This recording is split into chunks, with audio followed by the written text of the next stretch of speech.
So, I think there's a couple of things. There are some folks that are on here that are interested in electoral actions. Some people here who are not interested in electoral actions. I'm going to start electorally. These Republicans, I'm telling you all, they are getting scared. Trump not mentioning Medicaid at the State of the Union is the game. He doesn't talk about what he fears. And he knows it's dynamite. The House Republicans know that it's dynamite for them. And that's why they're talking about not hosting town halls. We need to be creatively organizing in Republican districts. And I don't want to hear que lo que Republicans don't listen. They are afraid of this. I'm telling you. If they weren't afraid of it, they would continue to be hosting their town halls. If they weren't afraid of it, Trump would have said something. They're afraid of it. And the reason they're trying not to host the town halls, and the reason that Trump is not even using the word Medicaid at the State of the Union speech is precisely because they don't want people talking about it, and they don't want people making noise about it. So what we need to do is that if you are near a Republican district, which a lot of people are, if you are near a Republican district, and not even if you're near a Republican district, if you are in a Republican district and your Republican is not hosting a town hall, it's time to do community town halls. It's time to do community teach-ins. It's time to do community town halls. It is time to start advertising their absence, okay? Advertise their absence. In New York City has a representative. New York City has a Republican representative, Nicole Malliotakis. Brooklyn and Staten Island. It is time, if she is following the party line and not doing a town hall, guess what? It's time for you to do a town hall. It's time for us to start doing community town halls. Mike Lawler out in Westchester County. You've got Republicans all across the country. Jeff Van Drew in New Jersey. I don't want y'all to say this is an R+20 seat. Guys, if Democrats have lost D+, a lot seats over the years, Republicans can lose R+10 seats. Just straight up. Like, if Democrats can step on a rake, Republicans can step on a rake. And I am telling you, they are stepping on one of the biggest rakes in modern American history. We are seeing Social Security.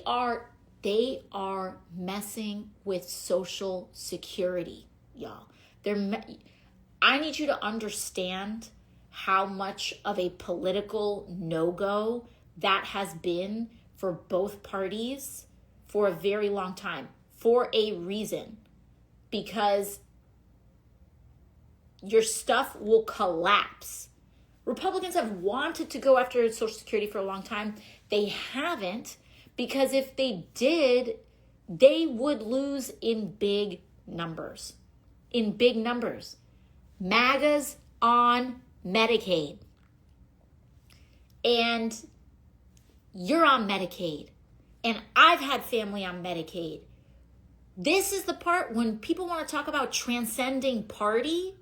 When people want to talk about transcending party, now's the moment to transcend party. If you are a fan of Donald Trump and you like to punish yourself by watching my live streams, welcome. I'm still fighting for your health care anyway. if you are MAGA and you're on Social Security, congratulations. Welcome. I'm fighting for your benefits too. Because I actually believe that people should age with dignity in this country. I believe that people should have access to health care. They want to talk about work requirements. They want to say, oh, all these people with benefits, Medicaid especially. I want to take all your preconceptions just like about any other program to the side for a second. Medicaid specifically. They want to talk about adding more work requirements to Medicaid. The amount of people who like fall under this, like percentage wise, it is almost no one. It is almost no one.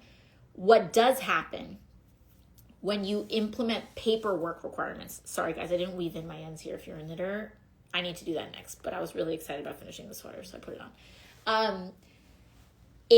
What was I saying? So if you are, what was I talking about? I was talking about Social Security. Guys, help me out in the chat. Oh yeah, work requirements.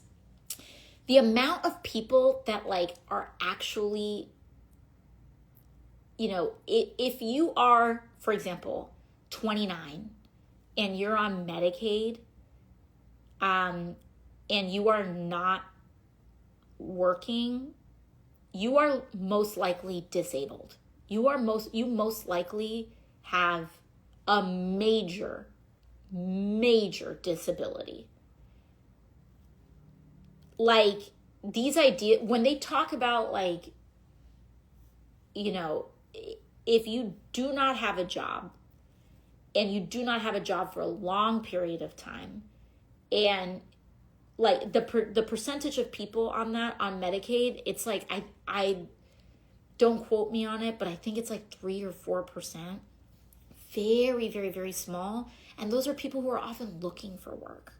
And the vast majority of people on Medicaid, low income,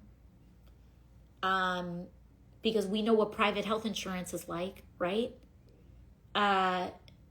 Low income,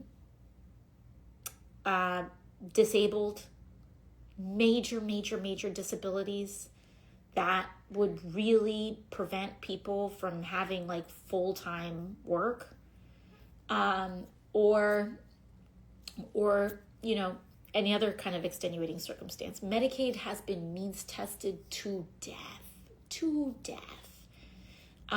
So they're coming after it. And like, this is as someone who believes that healthcare is a human right. I personally believe in a single payer healthcare system.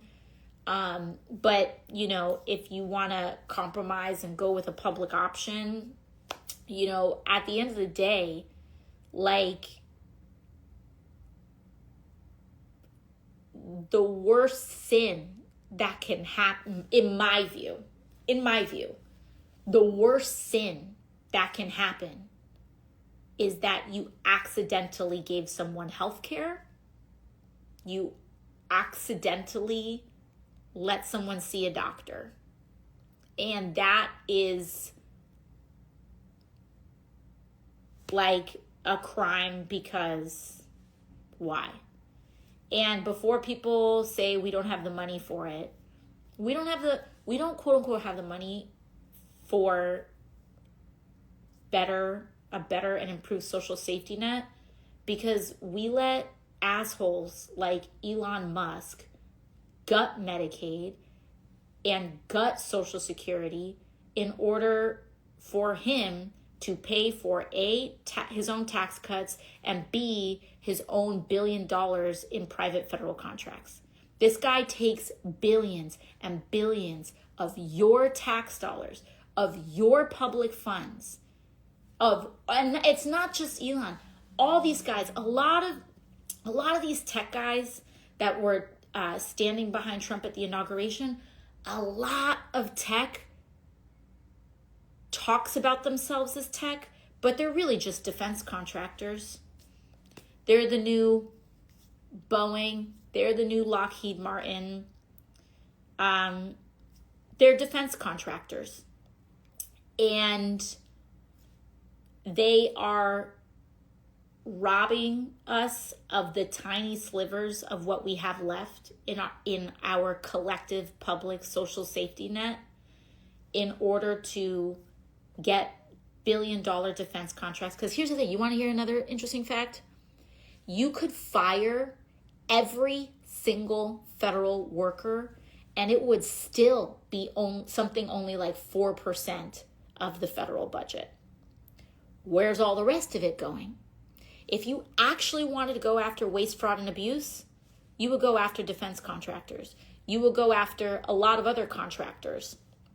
But the problem is, those are the guys who are making the money off of cuts to Medicaid, Medicare, and Social Security.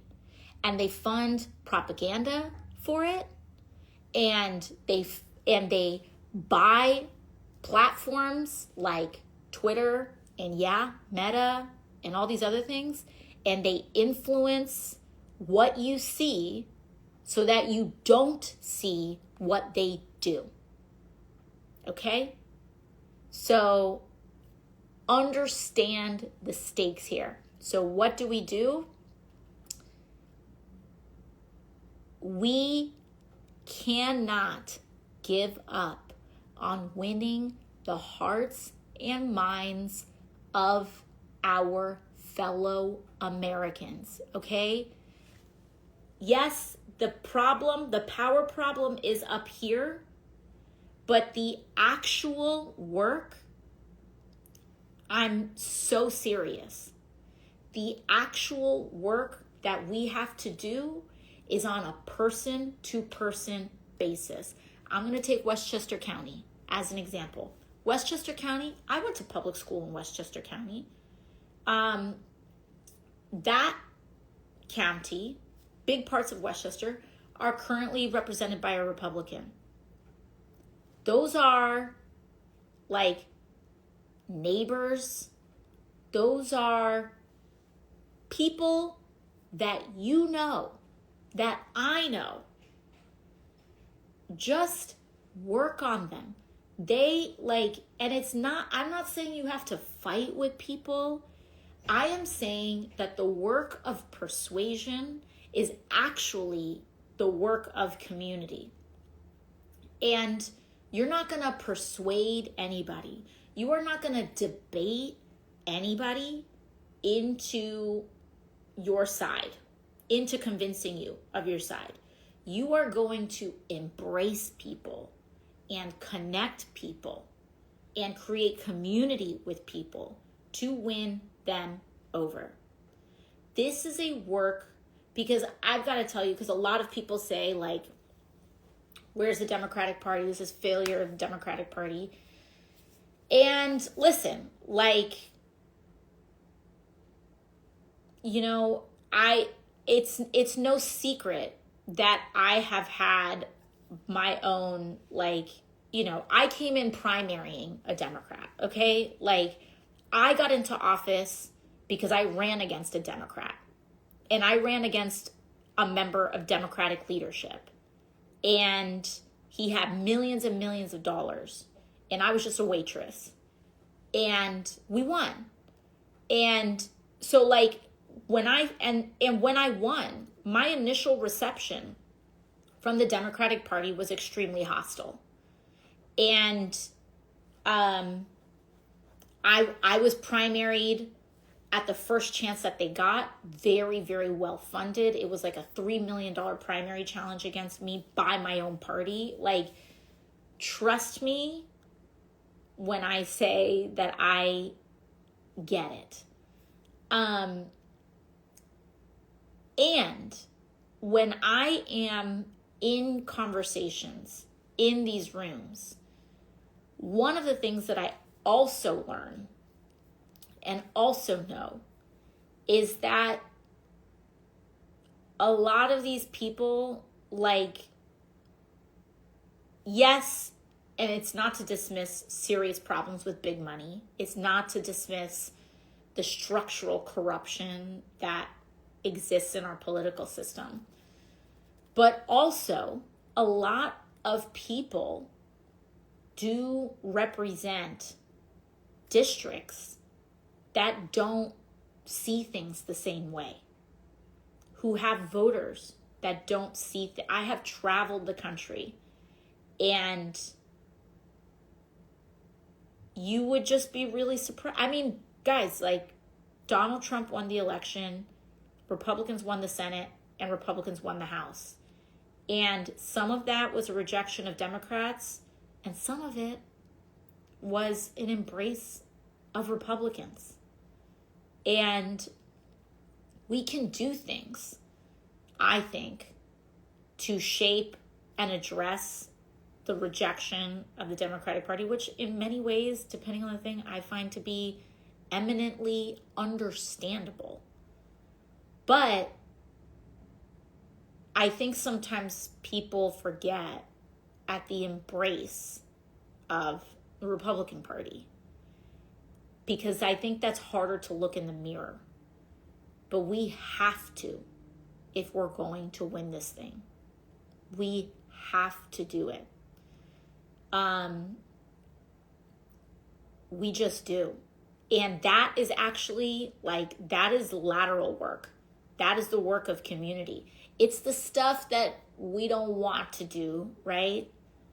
No one wants to be, like, there are plenty of folks, and some people are legitimately not safe. Like, I'm not gonna sit here and tell the trans community to endanger themselves or anything like that. But, like, you know, there are people out there, like, if you actually have ever canvassed before and knock on doors, you know that, like, most people do not have neat worldviews that fit in one category or another. It's a hodgepodge of things. And they'll have some from one and some from the other. And, like, the most important thing that you can do is find those people and start to build relationship with them now. Because a lot of people don't change how they vote based on a debate. A lot of people may not change how they vote because they see a video from me. Maybe some do. But most people, like, a lot of people will change how they vote based on someone they care about. Sometimes. I know a lot of people have had a lot of painful experiences where that's not the case. But if you slowly, you know, it's like when people start seeing actions happen around them, when they start, you know, first it's like, oh, there's a town hall down the street. They're not going to go, but they're going to notice that it's happening. People start getting the message eventually. And that heartbeat starts now. It can, and this to me is where I think one area where the Democratic Party has historically been quite weak is we can't show up for election season. Like, we need to be beating hearts. We need to be, and I don't mean that like emotionally. I mean, like, for me, you know, I won my election. And because I ran on a message of, and I ran against, the whole reason I ran is because I felt like our local representation was taking us for granted. And he wasn't accountable, and that, you know, there wasn't accountability to us. That's why I ran.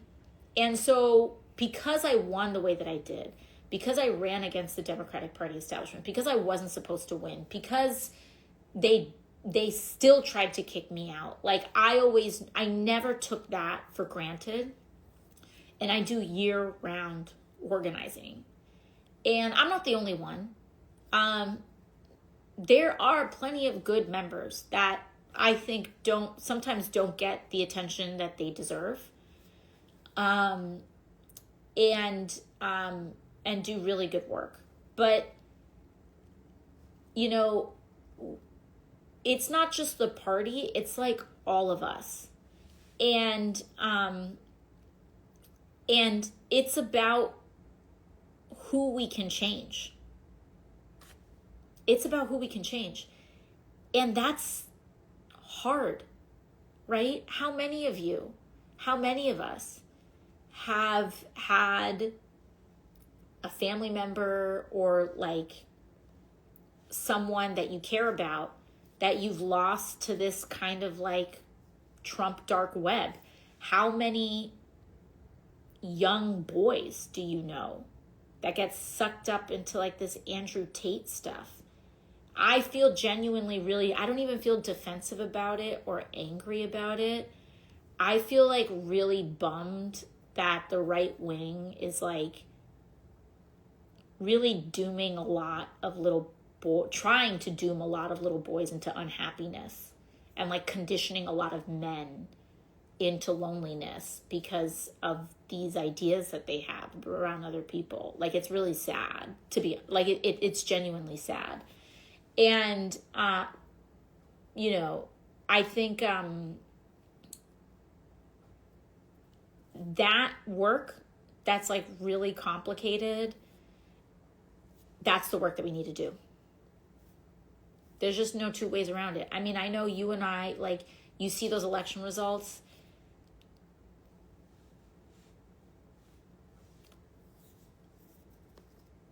You know, like, Trump has substantial support, and we have to do a lot of work.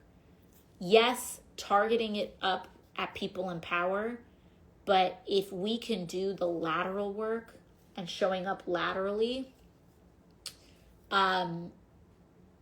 it's not just, it is about applying pressure to elected officials. And it is also about transforming each other. And let me tell you, they do it to us. Don't they? Don't they? You know? Gen Z had a decent amount of Gen Z. I mean, listen, Gen Z didn't vote for Trump. Let's be very clear. But there were numbers there. Gen X was like the most Trumpy voting generation. They voted, I believe they voted for Trump more than even baby boomers did. You know, but here's the thing. If they swung it, so can we. And we really need to do that work because it is foundational. It is foundational, and it's where they have directed a lot of their energy, and it's time for us to do that too. So, wrapping up, it's midnight. That was a long ass speech, and I got work tomorrow. See y'all. Bye-bye.